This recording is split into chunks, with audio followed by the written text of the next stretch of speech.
Hello and welcome to the 15th annual LD Micro main event here in Los Angeles. I'm here with Rob Sauermann, COO of Better Choice Company. Rob, it's a pleasure to have you here. Thank you so much for joining us.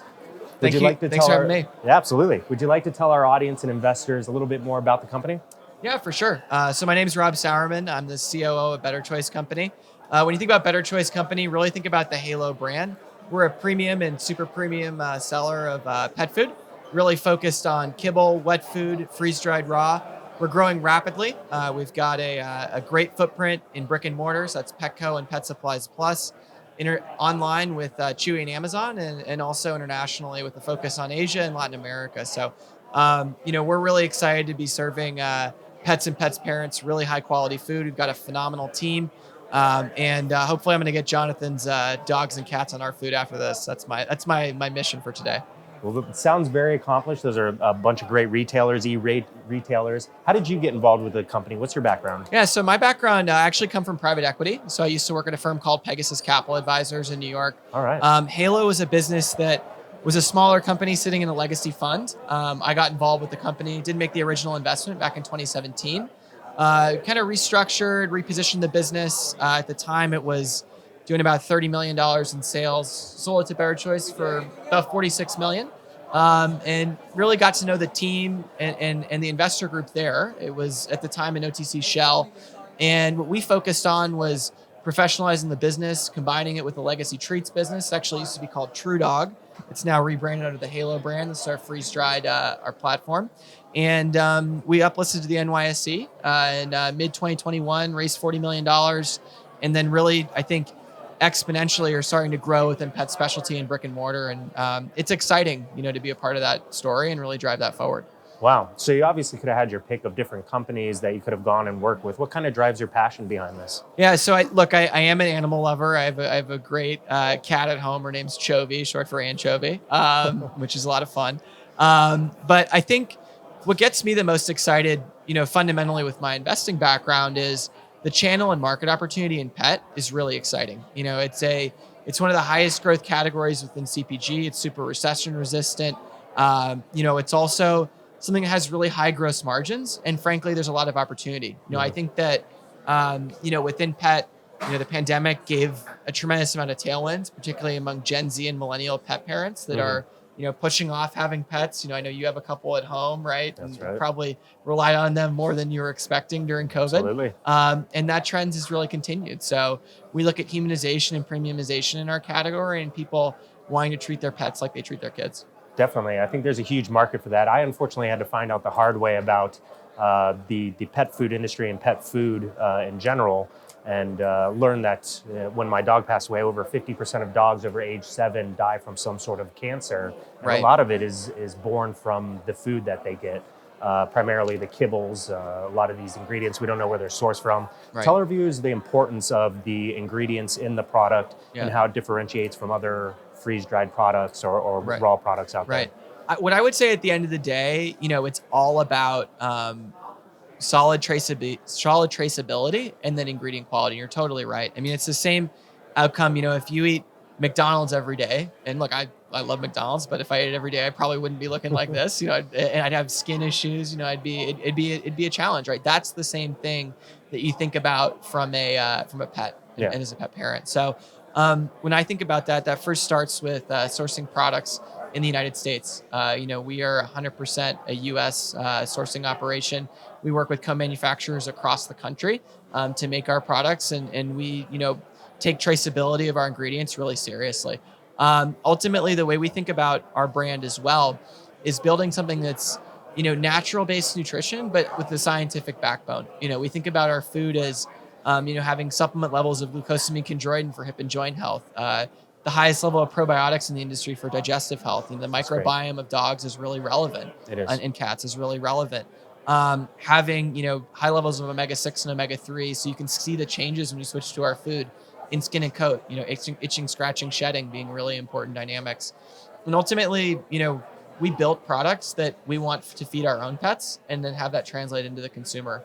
And I think that also resonates with how we sell. We do sell some kibbles, but they're some of the highest quality kibbles that you can buy, because we know that's where the majority of pet parents are purchasing food. Yep. So when we think about that, we proudly put, if you're familiar with RX Bar, we put our nutrition facts right on the front of the bag. We're not selling a golden retriever catching a Frisbee. We're selling 90% of our protein coming from animal protein, right? We're selling those level of probiotics. I think that's a really important story that consumers, particularly millennials and Gen Z, they read labels and they care about macros. Yeah, absolutely. Very important. Yeah. And you have a few different avenues here as far as getting into other businesses that hold the product, but as well as consumers and then to investors. What are the different marketing strategies look like for those different avenues? Yeah, so I think it's really important to think about, it always comes back to channel strategy. So, in an ideal world, long term, I think we're probably a third brick and mortar, a third online, and a third international in terms of our sales mix. Maybe a little bit higher with brick and mortar as we grow. But ultimately, what we want to do is we want to focus on where do consumers ultimately make the decision to either switch foods, get on a new food, or go from there. So, pet specialty, so Petco's, Pet Supplies Pluses of the world, is an awesome avenue to do that. A lot of people walk in, ask questions of your store associate. Hey, what are you feeding? Why do you feed that brand? What would you recommend for my dog or cat? So we spend a lot of time there. We have a sales team that's led by a gentleman by the name of Donald Young, who's been doing this for 30 plus years. He's been a part of two massive successes in the industry. He took Nutro to be an $800 million sales business, sold that to Mars. Was brought in at Merrick when they were about 50 million, took that to 500 million and sold that to Nestle. He and his team are all part of the Halo brand and the Better Choice Company. And they're in store every day, educating store associates about our product. Wow. At Petco, we're one of 6 best-in-class brands that they're incentivized to market and sell.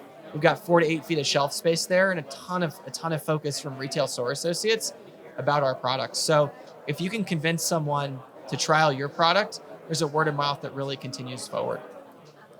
Brick and mortar is not the only way that we acquire customers, though. We're really focused on, I think, innovative and creative social and digital marketing as well.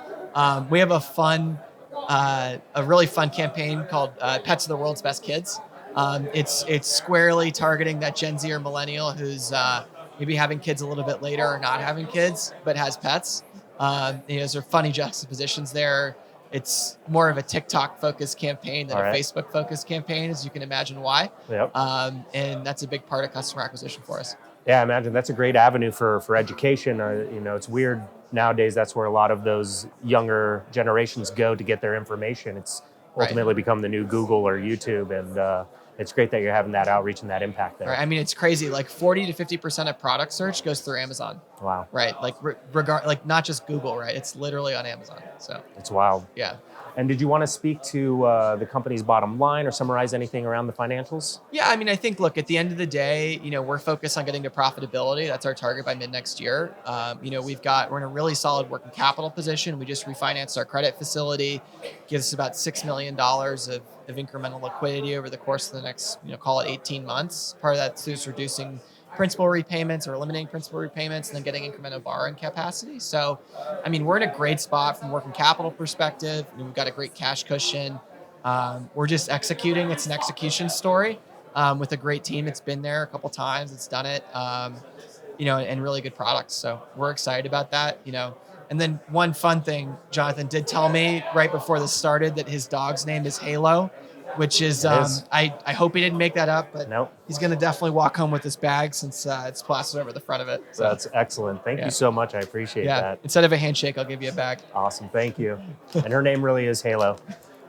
Is there anything else you'd like to close out with and tell investors? Any new exciting announcements, new locations, new retailers that we can keep an eye out for? No, I mean, I think just to summarize, right, at the end of the day, we're growing rapidly in Asia. We're one of the largest launches at Petco. We're over 1,000 Petco locations with 4 to 8 feet of shelf space. Pet Supplies Plus, we're one of their core partners. Chewy and Amazon are growing as well. I think this is really an execution story. We're a great brand in a growing market. Excellent. Well, thank you so much for stopping by today, Rob. We're really excited to follow the story. We appreciate you coming to LD Micro, coming down and sitting and talking with us. And thank you so much. Awesome. Have a great rest of your day. Likewise, you as well. Bye.